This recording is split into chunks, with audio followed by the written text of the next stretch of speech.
di dalam doa. Tuhan, kami bersyukur atas anugerah-Mu di dalam kehidupan kami.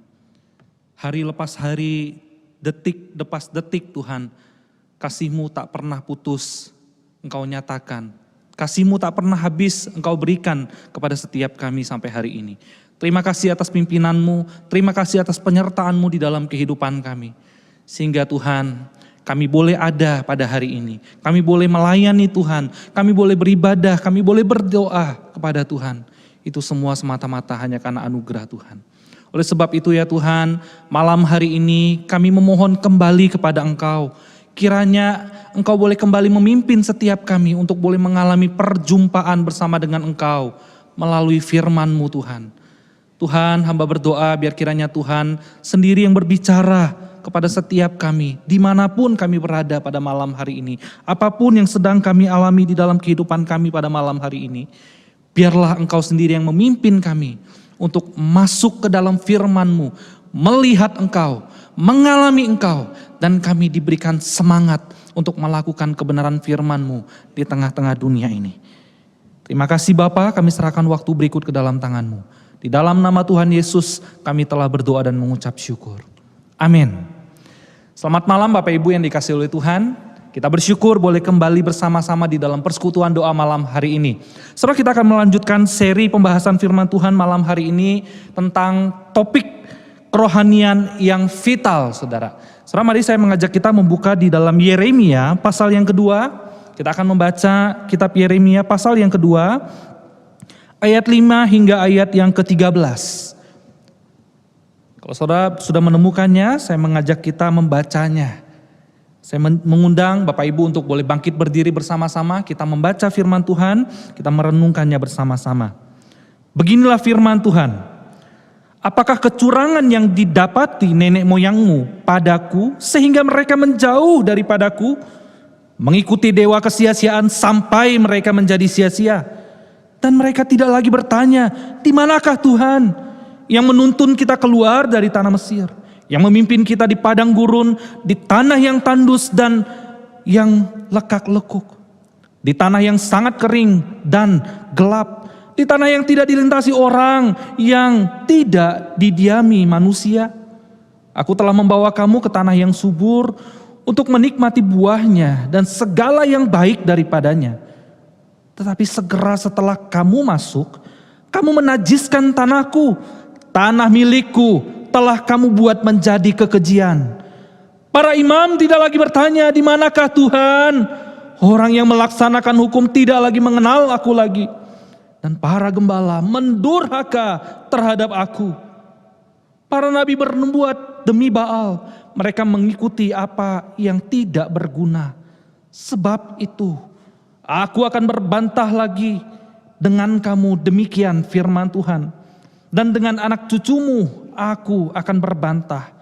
Menyeberang sajalah ke tanah pesisir orang Kitim dan lihatlah, suruhlah orang ke Kedar dan perhatikanlah dengan sungguh-sungguh. Lihatlah apakah ada terjadi yang seperti ini. Pernahkah suatu bangsa menukarkan Allahnya meskipun itu sebenarnya bukan Allah, tetapi umatku menukarkan kemuliaannya dengan apa yang tidak berguna. Tertegunlah atas hal itu, hai langit, menggigillah dan gemetarlah dengan sangat. Demikianlah firman Tuhan. Sebab 2 kali umatku berbuat jahat, mereka meninggalkan aku. Sebab sumber air yang hidup untuk menggali kolam bagi mereka sendiri, yakni kolam yang bocor, yang tidak dapat menahan air. Silakan duduk Bapak Ibu yang dikasihi oleh Tuhan. Diberkatilah setiap kita yang selalu membaca firman, merenungkannya dan kemudian selalu berusaha melakukan kebenaran firman Tuhan di dalam kehidupan. Amin saudara. Nah, saudara, sebagai manusia, kita tentu saja senang dengan segala sesuatu yang menguntungkan kita, bukan? Setuju dengan kalimat saya? Saya ulangi saudara, sebagai manusia kita tentu saja senang dengan segala sesuatu yang dapat menguntungkan kita. Nah, saudara, kalau kita menemukan sesuatu yang menguntungkan kita, atau dengan kata lain sesuatu yang sangat berharga bagi kita, maka kita akan berjuang untuk memilikinya. Misalnya saudara, kalau kita punya uang, kita akan mengorbankan uang kita akan menukarkan uang kita untuk hal tersebut.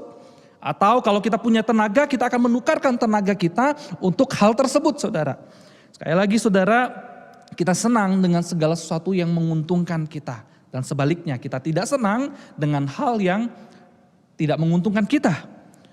Tetapi pertanyaannya begini saudara, bagaimana kalau kita menemukan orang yang menukarkan sesuatu dengan barang yang tidak menguntungkan? Bagaimana kalau misalnya kita menemukan ada orang yang menukarkan satu hal yang tidak berharga dengan yang berharga? Saya ambil contoh saudara, misalnya saudara pada tahun 2011 itu iPad 2 itu sangat terkenal sekali. Atau iPhone 4 pada waktu itu saudara, iPhone 4 itu lagi viral sekali saudara. Tahun 2011 banyak sekali anak-anak muda pengen punya iPad 2, pengen punya iPhone 4 saudara. Karena pada waktu tersebut saudara, iPad 2 itu dianggap sebagai gadget yang sangat canggih sekali. Sehingga banyak sekali anak muda menginginkan iPad tersebut saudara. Nah saudara, satu kisah yang diberitakan di Taiwan saudara, ada satu anak muda bernama Wang. Soalnya anak muda ini pengen sekali iPad 2 ini. Dia pengen punya iPad ini dan iPhone saudara. Tetapi sayangnya dia tidak punya uang untuk mendapatkan iPad tersebut. Saudara tahu apa yang terjadi dan apa yang dia lakukan untuk mengusahakan supaya dia bisa memiliki iPad tersebut saudara? Ya saudara, kalau saudara baca beritanya dia menjual ginjalnya saudara. Saudara, anak muda ini rela menukar ginjalnya dengan sebuah iPad saudara. Dan betul saudara, dia pulang ke rumah dengan bangganya dia datang kepada mamanya, papanya dan dia berkata, "Mama, saya punya iPad. Mama, saya punya iPhone." Bangga sekali, keren banget. Tapi selang beberapa hari kemudian saudara, anak ini dinyatakan gagal ginjal. Gagal ginjal. Saudara, sungguh konyol sekali bukan? Kalau kita menemukan ada orang yang rela menukarkan sesuatu yang tidak berharga dengan sesuatu yang berharga di dalam hidupnya. Konyol bukan?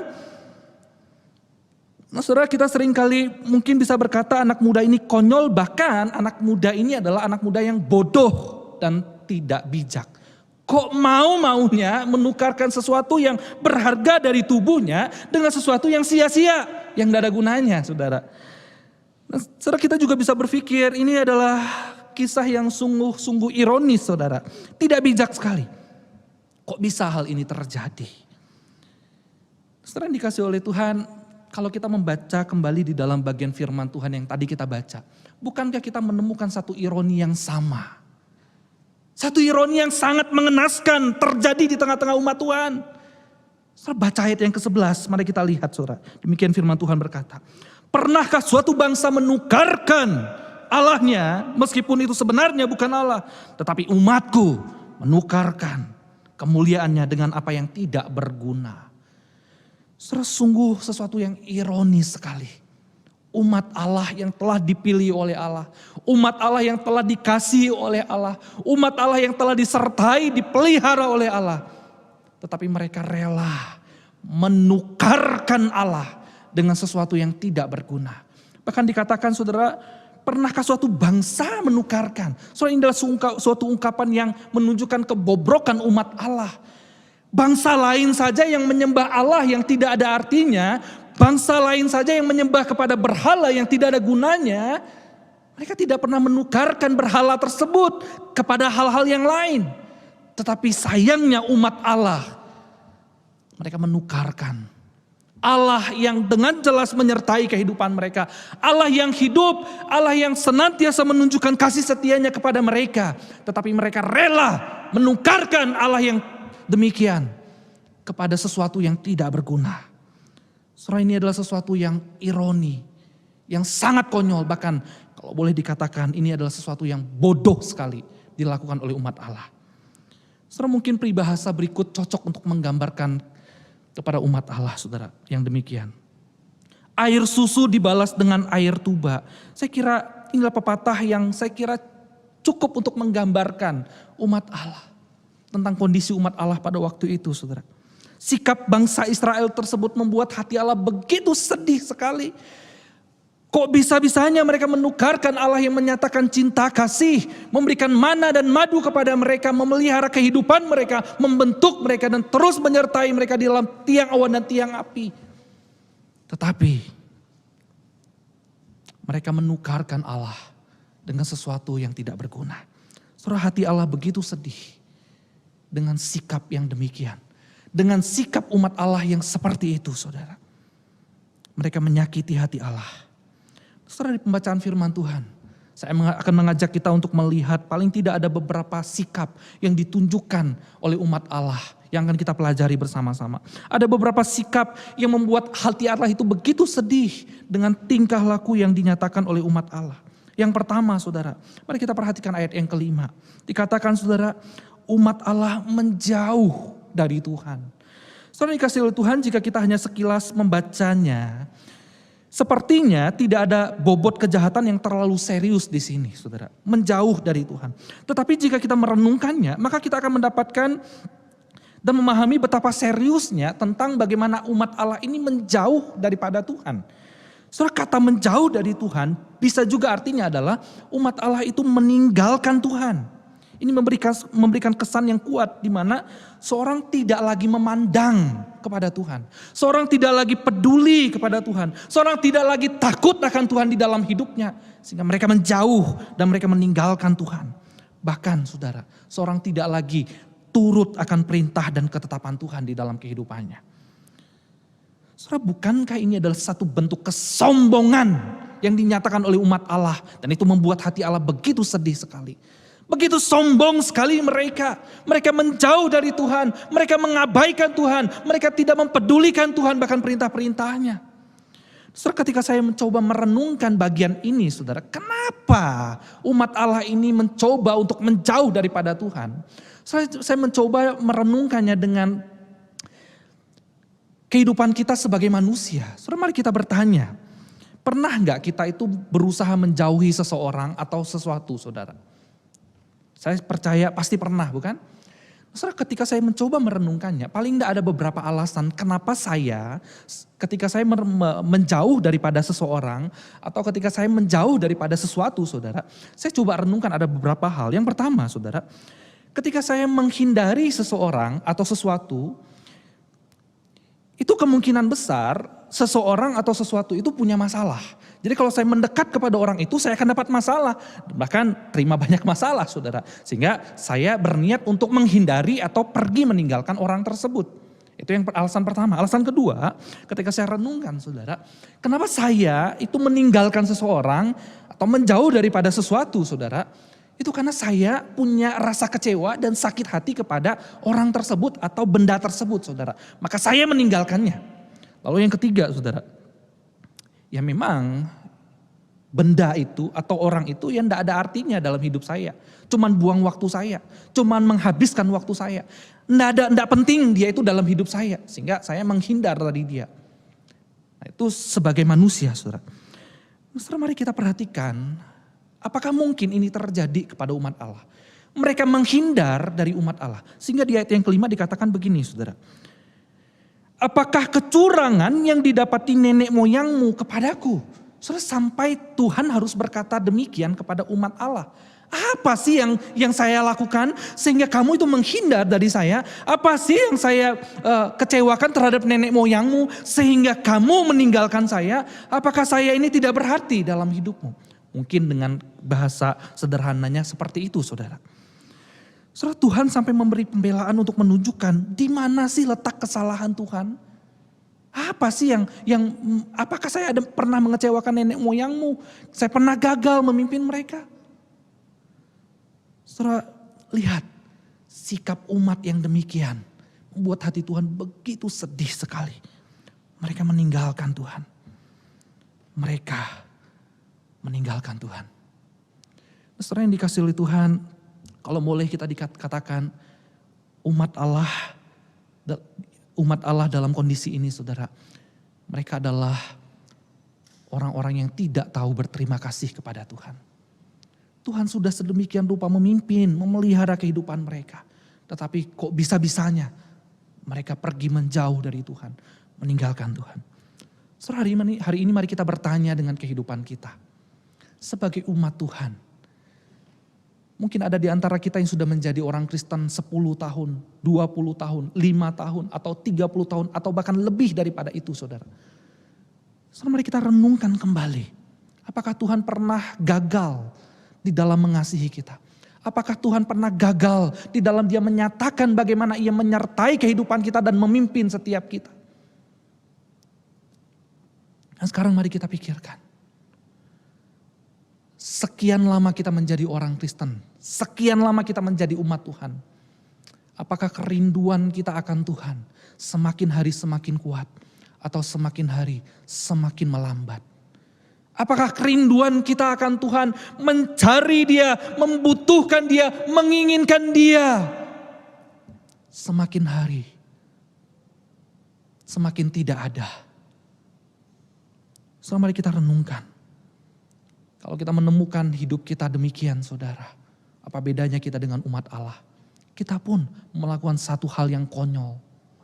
Allah sedemikian rupa memelihara kehidupan kita, menyertai kita, memberkati kita.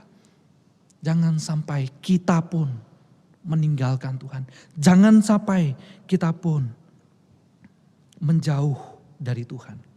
Saudara, mari kita renungkan kehidupan kita. Itu sikap yang pertama yang membuat Tuhan begitu sedih. Yaitu ketika Dia melihat umatnya yang menjauh darinya. Umatnya yang meninggalkan Dia. Yang kedua, sikap seperti apa yang membuat Tuhan sedih ketika Tuhan melihat umatnya yang melakukan hal yang konyol tersebut saudara. Yang kedua adalah mereka mengabaikan Tuhan. Umat Tuhan pada waktu itu mengabaikan Tuhan yang senantiasa menyertai mereka dalam perjalanan di padang gurun sampai kepada masuk tanah perjanjian. Saudara, kalau kita baca di dalam ayat yang ke-6 hingga ayat yang ke-8, dengan jelas sekali Tuhan mengungkapkan bagaimana di masa lalu Tuhan itu menyertai umat Allah. Dia membimbing mereka di padang gurun yang kering masuk kepada tanah perjanjian yang begitu subur sekali. Tuhan sedemikian rupa menolong mereka. Saudara, saya kira kisah tentang bagaimana nenek moyang Israel itu ditolong oleh Tuhan dan dipelihara di padang gurun, itu sudah pasti kisah yang tidak mungkin tidak diketahui oleh umat Allah di zaman Yehuda ini saudara. Tetapi ayat 6 dikatakan mereka tidak lagi bertanya kepada Tuhan. Mereka tidak lagi mencari Tuhan. Dan mereka tidak lagi meminta tuntunan Tuhan di dalam konteks ini saudara. Saudara, kalau di dalam konteks ini saudara, bangsa Israel jelas tahu bahwa Tuhan itu adalah sumber pertolongan. Tuhan itu pernah memberkati. Tuhan itu pernah memelihara, menyertai umat Tuhan keluar dari Mesir dan padang pasir. Tapi firman Tuhan berkata, sekarang mereka tidak lagi mencari Tuhan. Mereka malah mencari pertolongan Asyur. Mereka tidak mengandalkan Tuhan. Mereka malah mengandalkan Asyur. Mereka mengabaikan Tuhan. Secara lebih jelas lagi kalau kita memperhatikan ayat yang ke-8. Mari kita lihat bersama-sama. Ayat 8 berkata demikian. Para imam tidak lagi bertanya, di manakah Tuhan? Orang-orang yang melaksanakan hukum tidak lagi mengenal aku.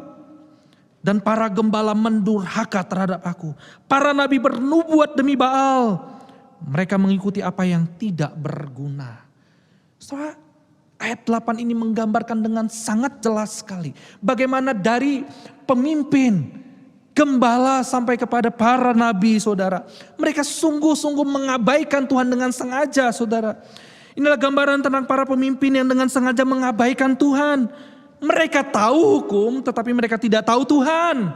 Mereka mengerti firman Tuhan tetapi mereka tidak mengerti kehendak Tuhan. Saudara, mereka mengaku diri mereka pemimpin Tuhan, pemimpin umat. Tetapi mereka tidak melakukannya untuk Tuhan. Mereka melakukan semua itu untuk diri sendiri dan untuk Baal yang disembah. Saudara, sungguh ini menyakitkan hati Tuhan. Betapa sedihnya hati Tuhan kepada orang-orang yang demikian, kepada umat Tuhan yang demikian, yang dengan sengaja mengabaikan Tuhan. Saudara, bukankah di dalam Lukas pasal 11 Tuhan Yesus juga pernah menegur orang-orang Farisi? Lukas pasal 11 ayat 42 Tuhan Yesus berkata begini saudara. Tetapi celakalah kamu hai orang-orang Farisi, sebab kamu membayar sepersepuluhan dari selasih ingu dan segala jenis sayuran, tetapi kamu mengabaikan keadilan dan kasih Allah. Yang satu harus dilakukan dan yang lain jangan diabaikan. Saudara lihat, orang-orang Farisi mereka melakukan kegiatan agamawi. Mereka memberikan sepersepuluhan dengan setia, tetapi mereka mengabaikan kehendak Tuhan. Mereka mengabaikan apa yang Tuhan inginkan di dalam kehidupan mereka. Mereka melakukan kegiatan rohani, tetapi mereka mengabaikan apa yang Tuhan mau di tengah-tengah dunia. Saudara, mari kita bertanya sekali lagi dengan kehidupan kita sebagai umat Allah hari ini. Mari kita bertanya kembali. Apakah kita adalah orang-orang yang benar-benar dengan rasa tulus mencari Tuhan? Atau kita saat ini sudah mengabaikan Tuhan? Sudah mengabaikan Tuhan. Saudara, saya ada sebuah cerita. Satu kali ada seorang direktur sebuah perusahaan besar sekali, saudara. Saudara, direktur ini satu kali akan melakukan satu perjalanan bisnis sepanjang 1 minggu. Saudara, direktur ini kemudian bingung setelah sebelum dia pergi, dia bingung kalau dia pergi nanti 1 minggu, siapa yang akan memimpin perusahaan. Lalu kemudian saudara, setelah dia berpikir dengan keras, dia melihat dan mempercayakan kepada sekretarisnya, saudara. Lalu dia katakan kepada sekretarisnya, saya akan berangkat 1 minggu ini untuk melakukan sebuah perjalanan bisnis. Tolong kamu pimpin perusahaan ini selama 1 minggu ini. Saya akan berikan list begitu ya. Apa yang harus kamu kerjakan selama 1 minggu ini. Hari Senin, hari Selasa, hari Rabu. Tolong kamu kerjakan semuanya sampai selesai. Baik, singkat cerita saudara, setelah direktur ini berangkat ke luar negeri dan dia kembali lagi ke perusahaannya. Pada waktu dia kembali saudara, betapa kagetnya dia melihat ternyata tidak ada satu list pun yang dikerjakan oleh sekretarisnya saudara. Tidak ada satu hal pun yang dikerjakan. Dia panggil sekretarisnya duduk, dia tanya, rapat dengan direksi A, direksi B pada hari ini, sudah kamu lakukan? Tidak. Pertemuan dengan A, dengan B, sudah kamu lakukan? Tidak. Promosi ini dan lain sebagainya, sudah kamu lakukan? Tidak. Semakin dongkol. Tetapi direktur ini masih penasaran. Dia bertanya, saudara, kenapa kamu tidak melakukannya? Saudara, sekretarisnya cuma menjawab, ya males bos. Tunggu bos datang ajalah baru dilakukan. Nah, saudara, permisi tanya. Kalau saudara punya karyawan seperti ini, kira-kira apa yang akan saudara lakukan kepada orang seperti ini? Ya, saudara, saya mendebak jawaban saudara. Pasti saudara akan pecat, bukan? Tidak akan mungkin kasih gaji lebih kepada orang seperti ini. Saudara, kita saja manusia tidak betah melihat ada orang yang mengabaikan kita dengan sengaja. Bukankah sang direktur dengan jelas memberikan list apa yang harus dikerjakan sepanjang minggu ini, tetapi dengan sengaja dia mengabaikannya. Saudara lihat, bukankah Tuhan juga dengan jelas memberikan kita list tentang kehendaknya di dalam mana? Di dalam kebenaran firman Tuhan, di dalam Alkitab. Bukankah Tuhan dengan jelas memberikan kita perintah-perintahnya, hukum-hukumnya, dan kehendaknya kepada setiap kita? Seberapa sering kita mengabaikan dia? Saudara, mari kita bertanya. Kita dengar firman Tuhan hari Rabu, hari Minggu, kalikanlah. 1 minggu kita dengar 2 kali khotbah. Belum lagi yang kecil-kecil yang lainnya. 1 tahun berapa banyak kita dengar firman Tuhan? Berapa banyak yang kita abaikan? Berapa banyak yang kita lakukan? Selama kita renungkan kembali. Kita renungkan kembali. Apakah kita menemukan diri kita sama dengan umat Tuhan. Yang dengan sengaja mengabaikan Tuhan. Kita tahu hukum, tetapi kita tidak tahu Tuhan.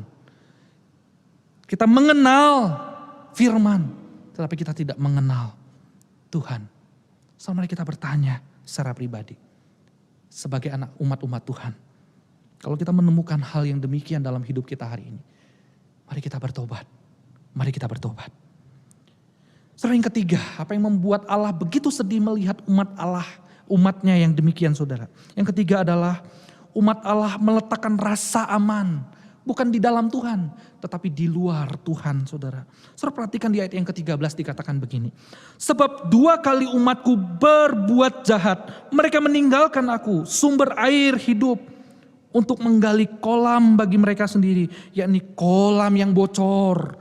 Yang tidak dapat lagi menahan air. Saudara, yang dikasih oleh Tuhan dalam kehidupan orang Timur Tengah. Sumber mata air itu sangat penting sekali. Maka kalau kita memperhatikan di dalam Alkitab, orang-orang, pasukan-pasukan itu mendirikan kota benteng pertahanan atau membangun sebuah kota atau membangun sebuah desa, itu akan selalu dibangun dekat dengan sumber mata air. Jadi saudara, sumber mata air adalah sesuatu yang dibutuhkan pada waktu itu. Tetapi di dalam firman Tuhan yang kita temukan hari ini saudara, umat Allah yang sudah memiliki sumber mata air, yaitu Tuhan itu sendiri yang hadir dalam kehidupan mereka, malah justru mereka tinggalkan dan sekarang mereka pergi menggali sumur yang baru. Dan Tuhan katakan itu adalah sumur yang bocor. Sumur yang tidak ada habis-habisnya. Sumur yang akan selalu kosong. Sumur yang tidak akan bisa memuaskan kehausanmu. Sumur yang tidak akan bisa memberikan kamu hidup. Sementara sumur yang memberikan kamu hidup. Sementara air yang akan memberikan kamu kelegaan. Kamu tinggalkan sedemikian rupa. Saudara, banyak komentar tentang perikop bagian ini saudara. Ada yang berkata, sumur ini bicara tentang Tuhan saudara. Sang sumber kehidupan. Kita sering kali meninggalkan Tuhan hanya karena sesuatu yang menyenangkan kita sesaat. Kita sering kali mengabaikan Tuhan dan kita menggali sumur yang baru. Dan kita meninggalkan Tuhan. Apa itu sumur yang kosong itu saudara? Sumur yang kosong ini bisa menggambarkan tentang pencapaian kita. Rasa aman kita. Uang kita, harta kita, kesehatan kita. Dan ada begitu banyak hal lain saudara.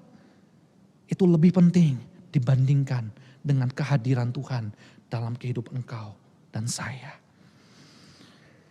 Saudara, sikap ini menunjukkan betapa mereka tidak membutuhkan Tuhan. Tidak merasa cukup bersama dengan Tuhan. Dan hal ini sangat menyedihkan Tuhan. Tuhan rela hadir di tengah-tengah umatnya. Tuhan rela menyertai mereka, mencukupkan mereka dengan mana dan madu. Memberikan mereka makan burung puyuh. Tetapi mereka merasa itu tidak cukup.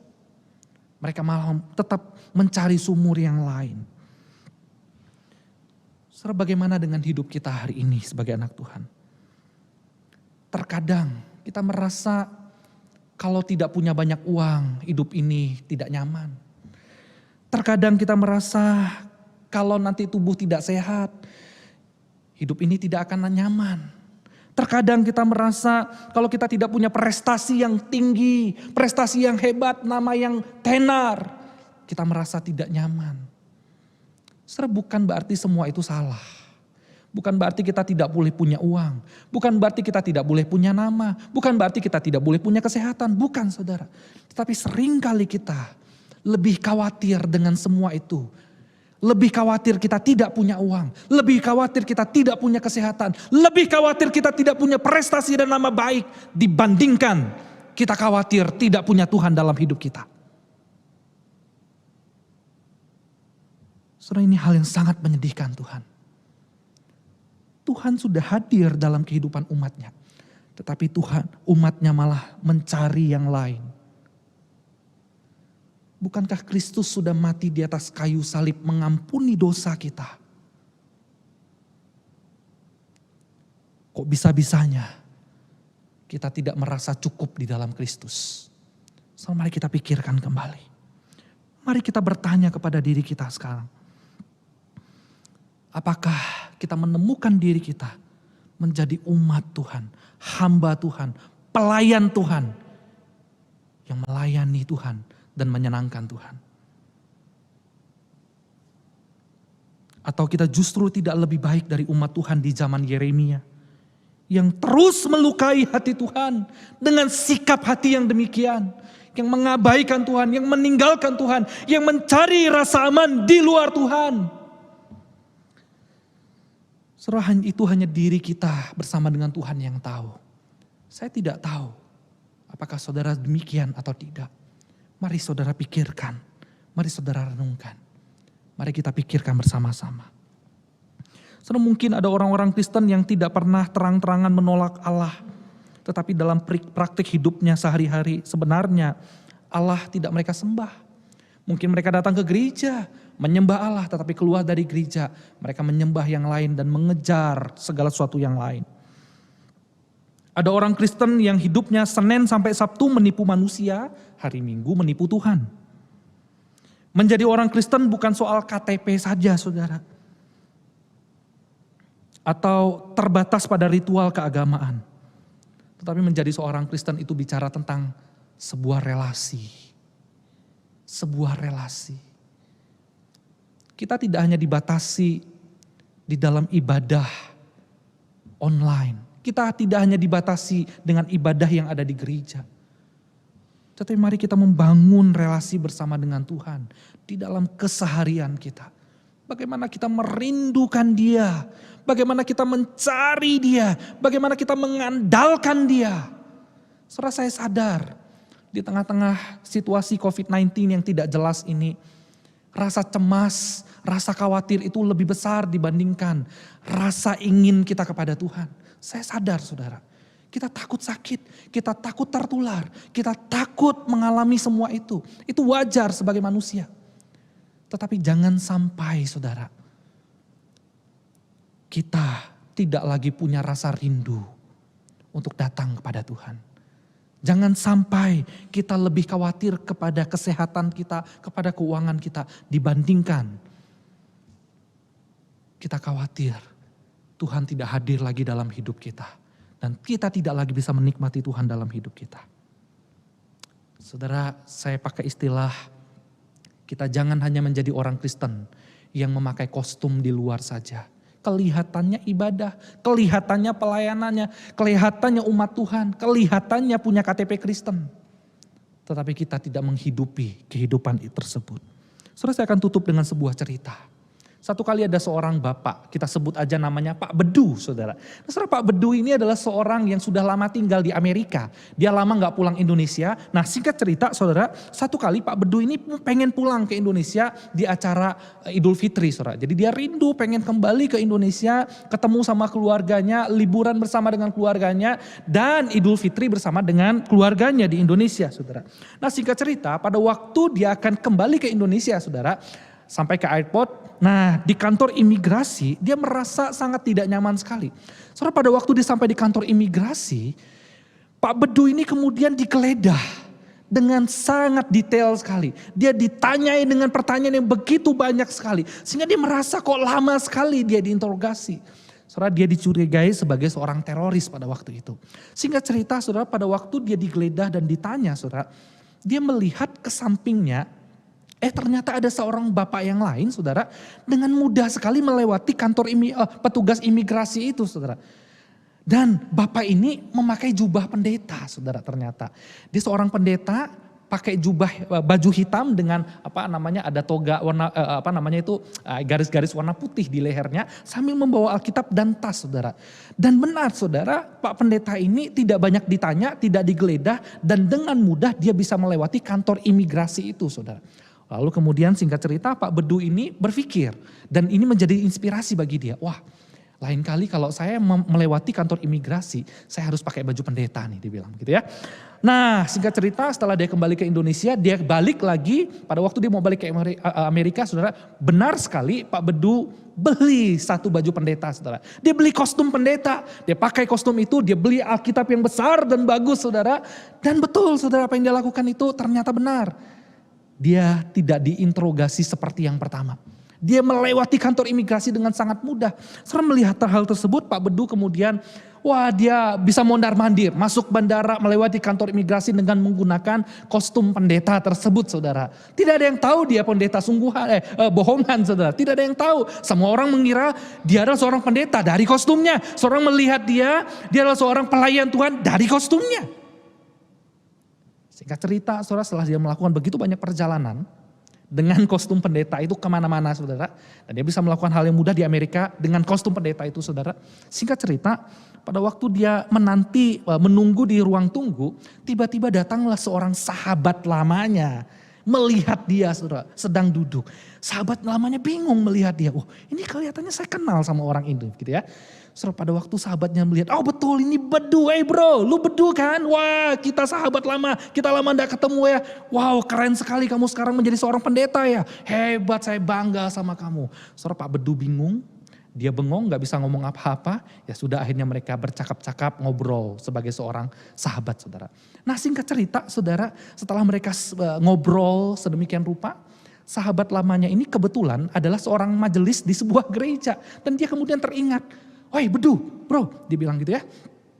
"Kebetulan minggu ini kelihatannya pendeta di tempat saya itu nggak bisa datang berkhotbah. Nah, boleh enggak kamu menggantikan pendeta tersebut berkhotbah di sana, di gereja kami. Kami sangat senang dan akan menerima kamu, Bedu." Wah, pada waktu Pak Bedu mendengar undangan khotbah tersebut, saudara, dia bukan tersenyum, tapi dia pengen nangis, saudara. Dia tidak tahu harus ngomong apa, dia tidak tahu harus jawab apa, saudara. Dia diminta untuk berkhotbah di sebuah gereja.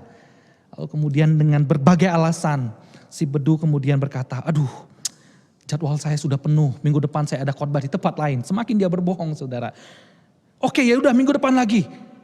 Sudah penuh dan sudah penuh. Sampai akhirnya si Bedu, Pak Bedu merasa terintimidasi dan dia berkata kepadanya, "Bro, sorry ya, gue pergi dulu karena ada urusan yang harus saya lakukan." Nah, saudara, apa yang kita bisa pelajari dari kisah Bedu yang menggunakan kostum pendeta ini, saudara? Saudara yang dikasih oleh Tuhan, kalau saudara nanti ketemu ada pendeta yang diundang khotbah gitu ya, terus dia selalu jawabnya enggak bisa. Nah, saudara mesti bertanya apakah dia pendeta sungguhan atau tidak, atau benar gitu ya. Oh enggak, saudara, tentu saja saya bercanda begitu ya. Saudara, kisah ini mau mengajarkan kepada kita begini, saudara. Bukankah seringkali di dalam kehidupan kita sebagai anak Tuhan, kita itu hanya sekedar menggunakan kostum palsu, kostum spiritualitas yang palsu di tengah-tengah dunia ini. Baju rohani yang palsu di tengah-tengah dunia ini. Kita kelihatan melayani, kita kelihatan memberikan persembahan, kita kelihatan datang ke gereja sebagai anak Tuhan. Tetapi sesungguhnya kita tidak punya apa-apa. Sesungguhnya kita tidak mengerti apa-apa. Sesungguhnya kita tidak bisa apa-apa. Dan sesungguhnya kita bukan siapa-siapa. Kita hanya menggunakan kostum. Saudara, Tuhan tidak melihat kostum kita sebagai orang Kristen. Tuhan tidak hanya melihat KTP kita. Tetapi Tuhan melihat konten hidup kita. Bagaimana kita berelasi dengan Dia. Bagaimana kita membutuhkan Dia. Bagaimana kita mencari Dia. Bagaimana kita menyerahkan seluruh hidup kita sepenuh-penuhnya ke dalam tangannya. Dan hidup berserah hanya kepada Dia. Saudara, Tuhan tidak hanya melihat KTP hidup kita sebagai orang Kristen saja. Tetapi Tuhan mau melihat kualitas hidup kita sebagai anak Tuhan.